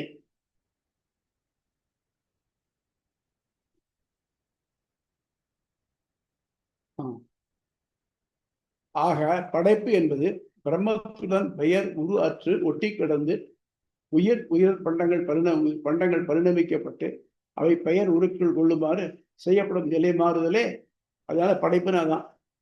அனேன ஜீவேன ஆத்மன அனுப்பிரவிஷ்ய நாம ரூபே வியாக்கரவாணி. இப்போ எப்போ பிரம்மத்தில் ஒட்டின்னு இருந்ததோ அதுக்கு பேரும் கிடையாது, உருவமும் கிடையாது. ஆனால் எப்போ அவைகள் தனியாக பிரிக்கப்பட்டு அச்சேதனோட சேர்த்து ஒரு உருவமாக ஆச்சோ அப்போதான் சொல்றாரு, அப்போதான் ஜீவன் பேரு. அப்போதான் அனேன ஜீவேன, இந்த ஜீவனுடன் உள்நுழைந்து அவை பெயர் உருக்களை கொடுக்க கிடவேன் அப்படின்னு. அதுபோல் அழிப்பு என்பது அவற்றை அந்நிலையிலிருந்தும் மாற்றி தன்னுடன் இணைத்துக் கொள்ளுதலும் ஆகும். இவ்விரு பண்டங்களும் பிரம்மத்துடன் எப்பொழுதும் சேர்ந்தே இருக்கும். தனித்தியங்கா தன்மை படைத்தவையாகியால் அவைகளையும் பிரம்மம் என்றும் தானியாகுவான் அழகு தடையில்லை. அதனால நம்ம பிரம்மனா பிரகதி, பெருசு பெருசு பெருசு. இதெல்லாம் பெருசு. இன்னைக்கு எத்தனையோ ஆத்மா பிரம்மத்தோட ஒட்டின்னு இருக்கு. அது இன்னும் எத்தனையோ ஆத்மாக்கள் பறந்துட்டு இருக்கு, எத்தனையோ ஆத்மாக்கள் திருப்பி ஒட்டின்னு இருக்கு. ஆகவே இந்த ஆத்மா பிரம்மத்திட்டேருந்து வந்து பிரம்மத்திட்டே போய் சேர்த்தனாலே அதையும் பிரம்மம் சில இடங்களை பிரம்மம் சொல்லியிருக்கா, சொன்னா தப்பு ஒன்றும் இல்லை. ஆயினும் அவற்றிற்கு தனித்த பிரம்மத்தின் பண்புகள் ஒருபொழுதும் ஏற்படுவதில்லை. ரொம்ப சிம்பிள் திங். இப்போ இந்த ப்ரெசன்ட் டே சயின்ஸ் வச்சு ப்ரூவ் பண்ணோம்னாக்க நம்ம உடம்புல millions and millions of cells இருக்கு. Every cell is a living cell. ஒன்றும் தனித்தனி ஆத்மா. கிட்டத்தட்ட 7 நாள்ல நம்ம உடம்புல இருக்க எல்லா செல்லும் ரிஃப்ரெஷ்ஷாக இருக்கும், புதுசாக இருக்கும். அப்போ ஆக மொத்தம் நம்ம உடம்புல இருக்க செல் எங்கே போகிறது? அது அழிஞ்சு வேற எங்கேயோ போய் வேற ஏதாவது சேரும். அதே மாதிரி முன்னால் அழிஞ்சதெல்லாம் சேர்ந்து தான் நம்ம திருப்பி நம்ம உடம்புல ஆகும். ஆக இதெல்லாம் நிலை மாறுபட்டு சைக்கிளில் வந்துட்டு இருக்கே தவிர்த்து இது தனியாக அழிஞ்சே போகிறது இல்லை படைக்கவே படுறது கிடையாது. சூத்திரத்துக்கு அத்வைத பிரிவுகள் தரும் விளக்கம். அத்வைதிகளும் ஆன்மாக்கள் படைக்கப்படுவதில்லை என்ற கருத்துடையவர்கள். ஆயின் அதன் காரணம் இன்னது என்பது மாறுபடுகிறது. அவள் ஆத்மா படைக்கலைங்க. அவன் சொல்றாங்க ஆத்மாங்கிறதே பொய்யா, ஆத்மான்னு ஒன்று கிடையாது. அகம் பிரம்மாஸ்மி, நான் பிரம்மன் தான். இப்போ நான் சொல்றேன் நான் ஜீவாத்மா, அகம் பிரம்மாஸ்மி நானே பிரம்மம். ஏன்? பிரம்மத்துக்கு அவித்யா தொடர்பால உலகம் பரவாக தெரியுது. அப்போதானே ஆத்மா தெரியும், இல்லாட்ட ஆத்மா தெரியாது. ஆக மொத்தம் இல்லாத ஆத்மாவை நீ ஏன் ஆத்மா படைக்கிறதுங்கிற? இல்லாத ஒன்று எப்படி படைக்க முடியும்? உத்தரால ஒரு இருக்கிற போதான் படைக்க முடியும். படைப்புன்னு அர்த்தம் ஒரு பொருளை உள்ளதாக ஆக்கிறது தானே, அது இல்லையே. அதான் சொல்றாங்க. அவித்தியை தொடர்பால் தன்னை ஜீவன மயங்கிறது. பிரம்மம் ஒன்று தான் இருக்கு. அது மெய்யான பொறிகளின் தொடர்பால் தன்னையே ஜீவன உணர்கிறது. அதாவது உபாதிவாதி முதல்ல அஞ்ஞானவாதி, ரெண்டாவது உபாதிவாதி, மூணாவது தானே ஜீவன் உயிரல் பட்டங்களாக பரிணாமம் அடைகிறது. பாஸ்கர் பரிணாமவாதி. 3 பேருமே அத்வைதிகள் தான். நான் உதாரணம் சொன்ன பாருங்க, பாம்பு, பாம்புடைய தலை, உடல், வால் எல்லாம் இருக்கும். அதே மாதிரி ஜீவனே பரமாத்மாவே தன்னே ஜீவனாகவும் தனி அச்சித்தாகவும் ஆகிக்கிறான் அப்படிங்கிறது. இப்போ சொன்னால் என்ன பிரச்சனை வரும்னாக்க சரின்னு ஒத்துடலாம், இதெல்லாம் சரியாக தானே படுறதுன்னு. ஆனால் பேசிக் திங் மறந்துடக்கூடாது. அதாவது பிரம்மத்தை மாறுபாடோ அதுக்கு எந்த விகாரமும் கிடையாது. அப்போ விகாரம் உண்டாதுன்றதுனா தானே இது வந்து பாம்புடைய தலை, உடம்பு மால் மாதிரி ஆகும். ரைட்டு. இன்னொன்று உபாதினாலனாக்க பிரம்மம் என்று ஞானமானது, அதை யாரும் டைவர்ட் பண்ண முடியாது. அப்போ இன்னொன்று தொடர்புனால பிரம்மம் மாறுறதுனாக்க பிரம்மம் வந்து சசெப்டிபிள் டு சேஞ்ச் முடியாது. அவள் சொல்லுங்க பிரம்மம் ஒன்று தான் இருக்கு, வேற எதுவுமே இல்லை அப்படின்னாக்க அது கொஞ்சம் கூட ஒத்துக்க முடியாது. ஏன்னா ஒருத்தருக்கு ஃபீலிங் எதை வச்சிருக்கு? அவளுடைய ஆத்மா வச்சு தானே இருக்கு. ஆத்மா இல்லாத உடம்புக்கு ஃபீலிங் இருக்கா? கிடையாது இல்லையா?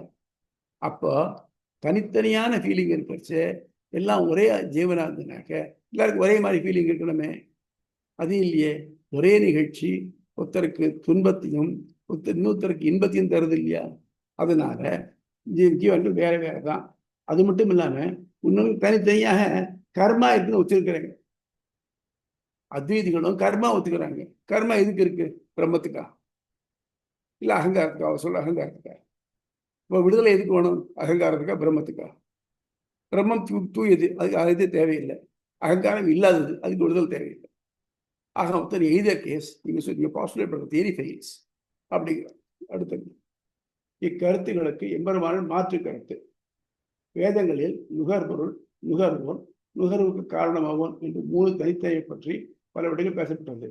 சொல்றேன் இல்லையா? அதுக்கு இதை வந்து அனுபவிக்கிறோம்.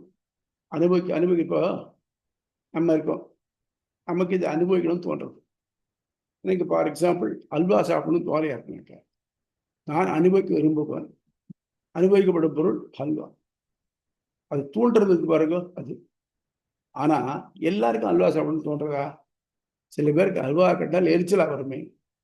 ஏன் அப்படி அப்படின்னாக்க இந்த அதை அடையணும் ஒரு வேட்கை இருக்கு பாருங்க. வேட்கையை உண்டாக்குறவனும் அவன் தான். அல்வா படைச்சவன் அவன் தான். இந்த ஆத்மாவை படைச்சவன் அவன் தான். இந்த ஆத்மாவுக்கு இந்த அது மேல உள்ள வேட்கையை உண்டாக்கணும் அவன் தான். அதே மாதிரி இந்த வேட்கையை மறுக்கிறவன் அவன் தான். அதனால இந்த 2 3 தனியா இருக்கு பாருங்க. தனியா இருக்கிறதுனால போக்யா போக்கியம் போக்தா பிரேரித அம்சபத்வா, அனுபவிக்கப்படும் பொருள், அனுபவிப்பவன், அதை தூண்டுபவன், இந்த 3 வெவ்வேறையா அறிந்து கொள் அப்படின்னு சொல்றாங்க. அதனால வெவ்வேறையா போறதா இல்லையா? அதே மாதிரி ஒரு பொருள் இருக்கு, எனக்கு வெளிப்பெரிட்டமானது தான், எல்லா நேரத்திலும் பிடிக்குமா? அது பிடிக்காது. எனக்கு இது பிடிக்கும், சே ஃபார் எக்ஸாம்பிள் தயிர் சாதம் பிடிக்கும்னு வச்சுக்கோங்க.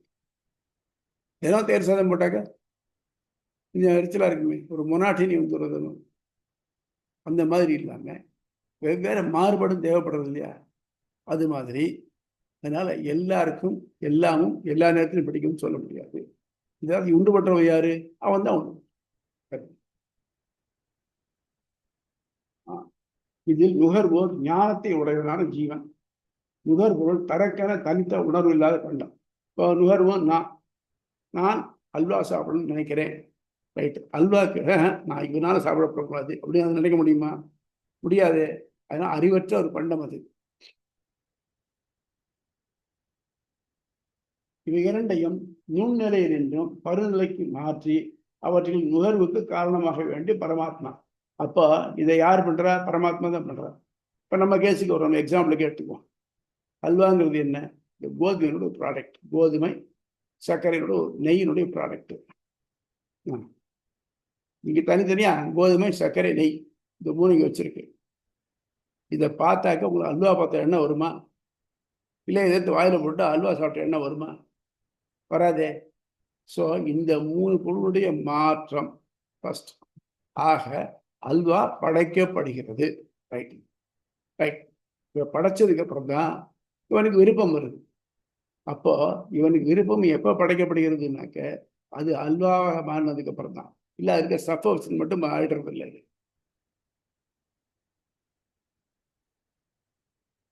முன்னிலையிலிருந்து பருநிலைக்கு மாற்றி அவர்கள் நுகர்வுக்கு காரணமாக வேண்டிய காரணமாகவும் பரமாத்மா. இப்பொருளை நாம் தள்ளிவிட்டோமானால் வேத வாக்கியங்கள் பயனற்றவை ஆகிவிடும். ஆகவே அத்வைதிகள் நிலைப்பாடு முற்றிலும் தவறு. மேலும் முற்றறிவுடனான பிரம்மத்திற்கு அழியும் பொருளாம் அவித்தியால் மயக்கம் ஏற்பட இயலுமா? இவர் பெரிய பயில்வான், ஒன்றும் பண்ண முடியாது நினைப்பார். ஆமா, பயில்வான கொசு கடிக்காத? கடிக்குமே. அதுக்காக சண்டை போட முடியுமா? அவர் போய் முடியாது. அதனால ஆனா பரமாத்மா அவனுக்கு ஞானமே ஆனவன். ஞானம் அப்படிப்பட்ட ஞானம் எல்லாத்தையும் அழிச்சிடும் அப்படிங்கிறது. அஜ்ஞானத்தை அழிச்சிட்டோம்னாக்க அப்போ அஜ்ஞானம் மூடுறதுன்னு சொல்றது எப்படி மூடுவது? அதான் அந்த எக்ஸாம்பிள் சொன்னேன். அதாவது ஒரு நல்ல கணக்கணக்கான தணல் இருக்கு, நான் ஒரு துணியால மூடி யாருக்கும் தெரியும் எடுத்துன்னு வர முடியுமா? பாரதியார் சொல்றாரு, அக்னி கொஞ்சொன்று கண்டேன், அதனை ஆங்கோர் மர பொந்தினில் வைத்தேன், வெந்து தரிந்தது காடு அப்படிங்கிறாலே அந்த மாதிரி ஆயிடாதோ. மேலும் முற்றறிவுனான பிரம்மத்திற்கு அழியும் பொருளாம் அவித்தியால் மயக்கம் ஏற்பட இயலுமா? மாறாக பிரம்மத்துக்கு எல்லாம் தெரியும், நல்லா தெரியும், இந்த பொருள் இருக்கு அழியக்கூடியதுன்னு தெரியும். அதில் ஆசைப்படுவானா? நம்ம சாங்கியத்தை பார்த்து பார்த்தோம் இல்லையா? ஆத்மாங்கிறது அவன் சொல்ல பிரதானம் புருஷன். புருஷனுக்கு செயல்பாடே கிடையாதுன்னாக்க அவன் மேடையில் நடிக்கிறவளை பார்த்து அவள் மேல ஆசை வச்சான்னு சொல்றதுக்கு வழி இருக்கா? இல்லையே, செயல்பாடே கிடையாது. ஆனா பிரம்மத்துக்கு இதுக்கு அசித்துக்கு அறிவு கிடையாது, அது எப்படி இதை அட்ராக்ட் பண்ண முடியும்? ஆகவே சாங்கியம் பேசிக்காக சாங்கியம் தப்புன்னு சொல்ல முடியும் நம்ம. அந்த மாதிரி முற்றிலான பிரம்மத்திற்கு அழியும் பொருளாம் அவித்தியால் மயக்கம் ஏற்பட இயலுமா? மாறாக அவனே பொருளில் வசப்பட்டு மயங்குவார் எனில் முற்றிலும் துறந்தவர் என்று எவனும் இருக்க முடியுமா? இப்ப என்னாச்சு?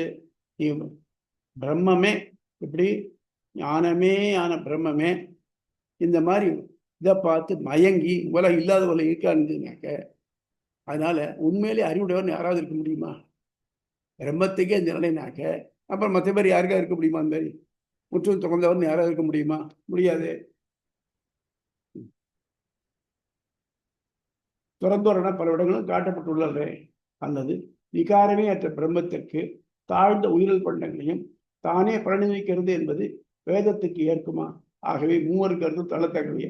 பிரம்மம் சர்வ வல்லமை உள்ளது, பிரம்மத்துக்கு நல்லா தெரியும், ஞானம் உள்ளது. அப்ப பிரம்மத்தை விட சித்தா இருக்கிறது ஞானம் குறைச்சல் சங்கோச்சம் அடைகிறது. அசித்தா இருக்கிறது ஞானமே இல்லாது. எல்லாம் தெரிஞ்ச பிரம்மம் தானே தன் நிலையை தாழ்த்தி கொண்டு சித்தாவும் அச்சித்தாவும் ஆக முடியுமா? ஆக விரும்புமா? முதல்ல அண்ணா ஏசி ரூம்ல வழக்கமா இருக்கணும் விட்டுட்டு அவனை திடீர்னு சாரலை கொண்டு வைக்கிறேன்னா அவன் போவனா? அந்த மாதிரி இது லாயக்கப்படுமா நீ சொல்றது? இக்கழுத்தால் நிலைநாட்டப்படும் அறுதி பொருள் படைப்பு என்பது நுண்ணலையில் பெயர் ஒரு அற்றிருக்கும் உயிரல் பண்டங்கள் தம் நிலை மாறி உலகாக பரிணமித்தலும்.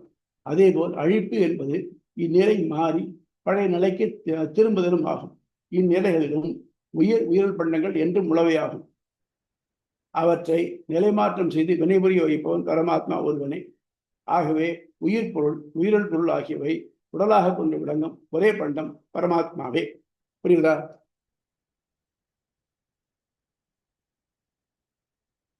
புரியுதா? ஏதாவது டவுட் உண்டா? புரியுது சுவாமி. எல்லாமே நிலை மாற்றம் தானே ஒழிய படைப்பு அழிப்பு எதுவும் கிடையாது. இந்த பிரளயம்னு சொல்லி எல்லாத்தையுமே உள்ள எடுத்துட்டு போயிட்டு கொண்டு வருவாருன்னு சொல்லி வருது இல்லையா அடிக்கடி? ஆமா, அதுவும் வந்து ஒரு அது வேறயா? நிலை மாற்றம், நிலை மாறுபாடு வேற ஒன்றும் இல்லையா? அப்ப சிலது எல்லாத்தையும் ஒரு சமயம் நெல்லும் கல்லும் சேர்ந்துருக்கா, அரிசியும் கல்லும் சேர்ந்துருக்குனாக்க ஏதோ ஜாஸ்தி பொறிக்க எடுத்துக்கலாம். ஆனா ரெண்டுமே தான் ஈக்குவல் அமௌண்ட்ல எது அவனுக்கு பிரிக்க முடியாம இருந்ததுனாக்க அதுக்கு வேற ஏதாவது ஒன்று நாடுறோம் இல்லையா? நமக்கு சென்ட்ரிஃபியூஜ் அது இது பண்ற மாதிரி இல்லையா? நான் முன்னால் சொன்னேன், இந்த கட்டர் வாட்டரை நல்ல வாட்டராக மாற்றுறாங்க. அதில் முதல்ல அப்படிதான் எத்தனையோ ஃபில்டர்ஸ் முடிச்சுக்கோ அதை வந்து சென்ட்ரிஃபியூஜ் பண்ணுறாங்க, வேகமாக சுழட்டுறாச்சு. அதில் இருக்கக்கூடிய சஸ்பெண்டட் மேட்டர்ஸ் இருக்கு, மருந்து இருக்குது, அதெல்லாம் ஓரத்தில் பஞ்சு மிட்டாய் மாதிரி மேலே ஓரத்தில் படியும்.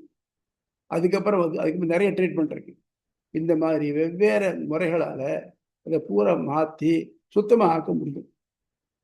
அதே மாதிரி நல்லா இருந்த தண்ணி, மழை தண்ணி, பியூரா இருந்த மழை தண்ணி நம்மக்கிட்ட வந்துட்டு இங்கே வந்து எல்லா அழுக்கையும் வாங்கிக்கிண்டு கூபமாக போய் கடலில் விழுந்து இங்கே உப்பா மாறி உப்பு மாதிரி அதுலேருந்து மேகமாக போய் திருப்பி மழை பெய்யும்.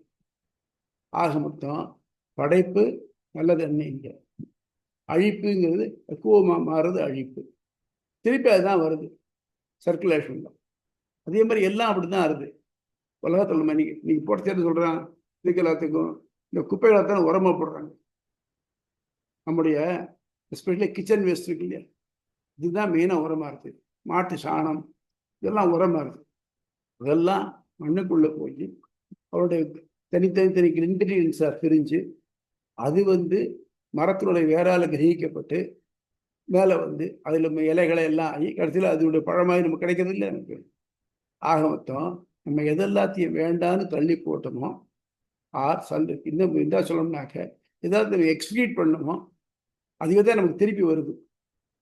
ஆக மொத்தம் இதில் வந்து இன்னைக்கு இருந்து உணவாக இருந்தது, இன்னொன்று வேறையாச்சு, திருப்பி உணவாக இருந்தது. இன்னொன்று சம்ஸ்கிருதத்தில் ஹிருன்னு ஒரு ரூட் உண்டு.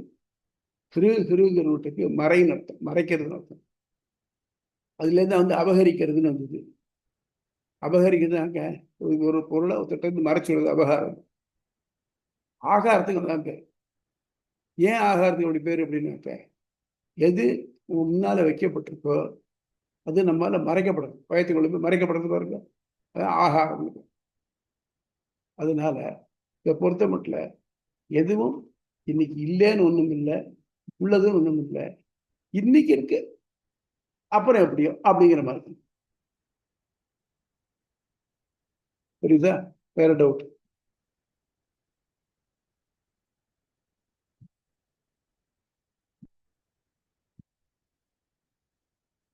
இனிமே இந்த ஆத்மாவுக்கு தான் படிக்க போறோம்.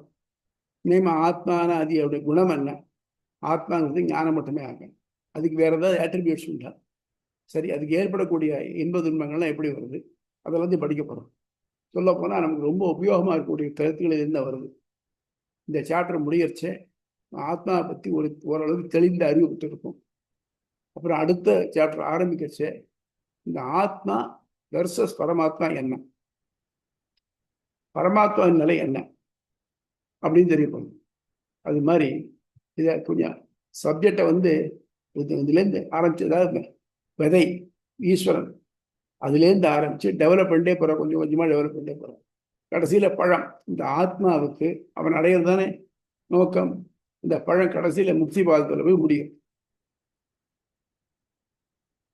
வேற டவுட்ஸ்? மூல பிரகிருதி ஆத்மாவினோட நிலை மாறுபாடுதான். ஆத்மா பரமாத்மா தான் தன்னில இருந்து மூல பிரகிருதியை உருவாக்குறான். ஆமா ஆமா. அப்ப அதுதான் இப்போ நம்ம கடைசியில போய் அவன்கிட்ட ஒடுங்கறதுன்றதை நம்ம அப்படிதான் பார்க்க முடியும் இல்லையா? அதாவது பிரளய காலத்துல அதை அப்படி பார்க்க முடியும். சொல்லுங்க வேற. நீங்க ஏசி ரூம்ல வேலை செய்யறீங்க வச்சுக்கோ, ஷாப் ஃப்ளோர்ல இல்லை, ஏசி ரூம் வேலை செய்யறீங்க வச்சுக்கோ. குளிக்கிறீங்க, குளிக்கிறச்ச இந்த உடம்ப இந்த பீர்க்கங்கூடு போட்டு தேய்ச்சிக்கிறோம் இல்லையா, அழுக்கு எடுக்கிறதுக்கு. அதுல அழுக்கு வருதா இல்லையா? இத்தனைக்கும் நீங்க டஸ்ட் ஃப்ரீ ரூம்ல தான் உட்கார்ந்து இருக்கீங்க. இன் ஸ்பைட் ஆஃப் இட் அதுல அழுக்கு வருது. எப்படி வருது சொல்ல முடியுமா?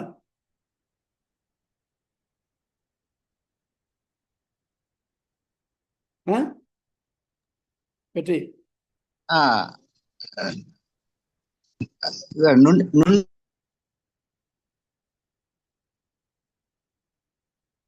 ரொம்ப நுண்துகளா இருக்கலாம், அது ஒண்ணு பாசிபிலிட்டி. ஆனா இன்னும் பாத்தீங்கன்னாக்க டெட் செல்ஸ் நம்ம உடம்புலயே வருது. டெட் செல்ஸ் நம்ம சொரியாசிஸ்னு ஒரு வியாதி வருது பாருங்க, அவளுக்கு வேற சொரிஞ்சாங்க அப்படியே கொட்டும். ரொம்ப பயங்கரமான ஒரு வியாதி, கொல்ல கொட்டும். என்னமோ இந்த பழைய காலத்துல காரை விட ஊந்து கொட்ட மாதிரி கொட்டும். வெளியில இருந்தா வரல, அவள் உடம்புதான் வருது. அந்த மாதிரி நம்ம கிட்டே இருந்தே இதெல்லாம் வருது பாருங்க. இது வெளியில எங்க இருக்க வேண்டாம். அந்த செல் எங்க போறது? மண்ணில் போறது. மண்ணில் போச்சுன்னா என்ன ஆகுது? அது இருக்க உரமாகுது. அது திருப்பி எங்க வருது? நம்ம தான் சாப்பிட்றோம். ஆக மொத்தம் இது எங்கேயும் போகுது, திருப்பி சைக்கிள் நடந்துட்டே இருக்கு. அதுக்கு சொல்லுங்க. பிரளயத்துல எல்லாமே அழிஞ்சு ஒரே ஒரு கருப்பு இதுல அவரிலே ஒடுங்கிறாரு அப்படின்லாம் அந்த இதுல எல்லாம் வருது, பிரபந்தம் எல்லா இடத்துலயும். ஆமா ஆமா. அது அப்போ எல்லாமே அவருடைய உடல்ல பயத்துல போய் நுடுறது. அதுதான் நீங்க இதுல மகாபாரதத்துலயும் வருது, ஸ்ரீபாகவத்திலையும் வருது. அப்படின்னாக்க அப்போ அவர் அதாவது ஒரு மன்வந்தரம் தாண்டி ஜீவிச்சிருக்க முடியும் யாருன்னாக்க மார்க்கண்டேயர். மார்க்கண்டேயர் பார்த்தாராம், உலகத்துல ஒண்ணுமே இல்லை, ஒரே தண்ணியா இருக்கான். ஆனா அங்கேயிருந்து ஒரு ஆலை இலை வந்துட்டு இருக்கு. ஆலையில ஒரு குழந்தை படுத்துட்டு இருக்கு. இதுல கேட்கிறாரு இல்லையா, இந்த நீ சொல்றியே இந்த ஆலை இலை மட்டும் எப்படி வந்தது? உலகத்துல ஒண்ணுமே கிடையாது, வெறும் தண்ணி தான் இருக்கு, அதில் ஆலை இலை எப்படி வந்தது? சரி, அது மேல ஒரு குழந்தை எப்படி படுத்துட்டு இருக்க முடியும் தண்ணீர்ல அப்படின்னு ஆழ்வார் கேட்கிறார். அந்த மாதிரி இது பார்த்த உடனே நீ யாருன்னு கேட்கிற அந்த குழந்தைய. அந்த குழந்தை தீர்க்கமா மூச்சு இழுக்கிறது, உள்ள போய்டுற. உள்ள போனாக்க வெளியில என்னெல்லாம் அதெல்லாம் பார்த்தாரோ அதெல்லாம் அப்படியே வைத்துக்கொள்ள இருக்கு, அப்படியே இருக்கு. கொஞ்சம் நெருக்கப்படாம இருக்கு. ஏண்டா இவ்வளவு ஸ்பேஸ் இங்க இருந்த மாதிரி இருந்தது, இந்த குழந்தையோட வயிறு ரொம்ப சின்னதாச்சு, இங்க போனா எல்லாம் ஒரு சேர்த்து மொத்தையான இருக்கணும். இல்லை, இங்க எப்படி இருந்தோ அப்படிதான் இருந்தாங்க. அதை பார்த்து வெளி மூச்சு படுத்து வெளியே சேர்ந்தோம். அப்புறம் தான் தெரிஞ்சு அவருக்கு எல்லாம். அதனால நம்ம காம்ப்ரமைஸ் பண்ண முடியாது, சின்னவன் காம்ப்ரமைஸ் பண்ண முடியாது, இல்லை அரைப்பறி அதுவும் சொல்ல முடியாது.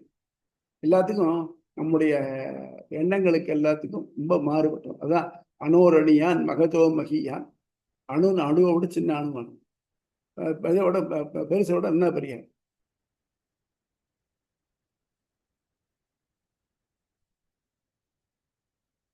வேற டவுட்ஸ்?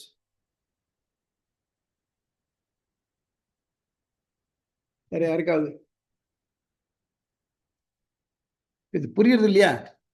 கொஞ்சம் நான் வந்து I should not live in fools Paradise. அவங்களுக்கு புரியுதுன்னு நினச்சின்னு போகிறேன்னா கொஞ்சம் நீங்கள் புரியலைன்னா கொஞ்சம் கேட்டால் தான் தேவையில்லை. அட்லீஸ்ட் நான் ஏதாவது கொஞ்சம் மெத்தடை மாற்றிக்க முடியும். புரியுது சுவாமி, நல்லா புரியுது, ஒன்றும் பிரச்சனை இல்லை. இது நம்ம நிறைய டிஸ்கஸ் பண்றோம், டீட்டெயிலா டிஸ்கஸ் பண்றதுனால ஒன்றும் குழப்பம் டிஸ்கஸ் பண்ணாதான் தெரியும். இது யோஜனை யூ டோன்ட் ஃபீல் ஷை. என்ன கேட்கலாம், நான் ஐயோ இது போய் கேட்டால் நான் எதுக்கு வருத்தப்பட மாட்டேன், கோச்சிக்க மாட்டேன். நான் எல்லாரும் நான் உங்கள் மாதிரி தான், நானும் ஒரு நாளைக்கு இருந்தவன் தானே. அதனால உங்களுக்கு எந்த மாதிரி டவுட்டாக இருந்தாலும் சரி, maybe very silly, spite of it நீங்கள் கேளுங்க, நான் பதில் சொல்கிறேன். எனக்கு தெரிஞ்ச மட்டும் சொல்கிறேன், இல்லைன்னா புக்ஸை ரெஃபர் பண்ணி சொல்கிறேன். சரியா? இன்னைக்கு என்னெல்லாம் சயின்ஸ் இருக்கோ எல்லாத்தையும் we are trying to explore nature more and more. அவ்வளோதானே ஒழிய அதை தவிர்த்து நம்ம எதையும் we never invent anything. All these things are only discoveries தான். There is no invention. ஆமா, இந்த மேனுஃபேக்சரிங் ப்ரொடக்ஷன் எல்லாமே converting raw materials into useful product தான். அதான் இப்போ சுவாமி நீங்கள் வந்து ஷாப்பில் வேலை செய்கிறீங்க, உங்களுக்கு இடத்துல வேஸ்ட் எல்லாத்தையும் ஸ்கிராப் டிஸ்போசல் ஒரு டிபார்ட்மெண்ட் இருக்கு இல்லையா? ஆமா. அங்கே போனால் அவன் என்ன பண்ணுறான், எல்லாத்தையும் எடுத்து ஒன்றா உருக்கிவிட்டு அப்புறம் அதை டெஸ்ட் பண்ணிட்டு அதில் என்ன வேணுமோ கார்பன் ஒன்றா கார்பன், சல்ஃபர் ஒன்றா சல்ஃபர் ஆட் பண்ணி வேறு ஸ்டீல் அவங்களுக்கு தரானே இல்லையா திருப்பி? அதேதான் சுவாமி, கரெக்ட். அது வந்து எதுவுமே வேஸ்ட் ஆகிறது இல்லை. நீங்கள் இப்போ நம்ம இந்த காயலாங்கடையில் போடுறோம் எல்லாமே திருப்பி ரீயூஸ் ஆகிட்டே இருக்கு. அவ்வளோதானே ஒழிய எதுவுமே வேஸ்ட்னு ஆறுதில்லை. அதாவது நமக்கு யூஸபிள் ஃபார்மில் வரலங்கிறத பிரச்சனையை தவிர்த்து மற்றபடிக்கு எதுவுமே இதாக வீணாக போகிறது கிடையாது.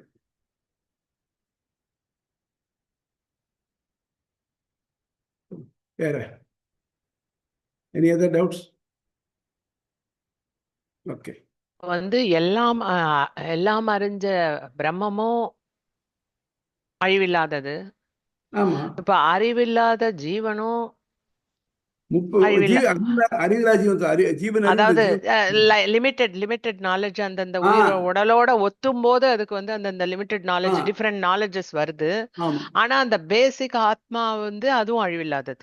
இந்த கோர் ஆமா, அதான் அந்த ஆத்மா வந்து எப்போ இந்த இதுல இருந்து சுழற்சியில இருந்து விடுபடுறதோ அப்ப என்ன ஆச்சு, ஆத்மா தூய நிலைக்கு போறது. ஸ்வேன ரூபேன அபினிஷ்பத்தியந்தே அப்படிங்கிறார். இந்த ஆத்மாவானது தன்னுடைய இயல்பான நிலைக்கு வருது. எப்போ இயல்பான நிலைனாக்க ஆத்மா இன்னொரு ஆத்மாவை பார்க்கக்கூடிய நிலைமை வருது பாருங்க, அதான் இயல்பான நிலை. இப்போ என்னால் ஆத்மா பார்க்க முடியாதே, என் ஆத்மாவை நான் பார்க்க முடியாது, உங்க ஆத்மாவை நான் எப்படி பார்க்க முடியும்? அது மாதிரி எப்போ வந்து ஆத்மாவாலேயே இன்னொரு ஆத்மாவை பார்க்கக்கூடிய நிலைமை வருதோ அது மட்டும் அது வந்து கட்டுப்பட்டதுன்னு அர்த்தம். அதுதான் நம்ம முக்தின்னு சொல்றது. என்னன்னாக்க எல்லா ஆத்மாக்களையும் நம்ம பார்க்க முடியும். அது மட்டும் இல்லாம இந்த ஆத்மாக்களுடைய அறிவுத்திறனை நம்ம அறியவும் முடியும். அதுதான் முக்கியமான பாயிண்ட். புரியுறதா?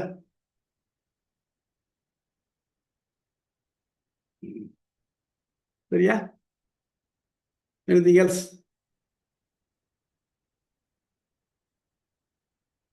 முடிச்சுக்கலாமா? முடிச்சுக்கலாம். தேங்க்யூ. தேங்க்யூ. ஆழ்வாரியம் பெருமான அர்ஜிய தொழிலே சொல்லணும். தஸ்மை ராமானுஜார்யாய நம பரமயோகினே ஸ்ருதி ஸ்மிருதி சூத்ராணாம் அந்தர்ஜ்வரம் வசீசம்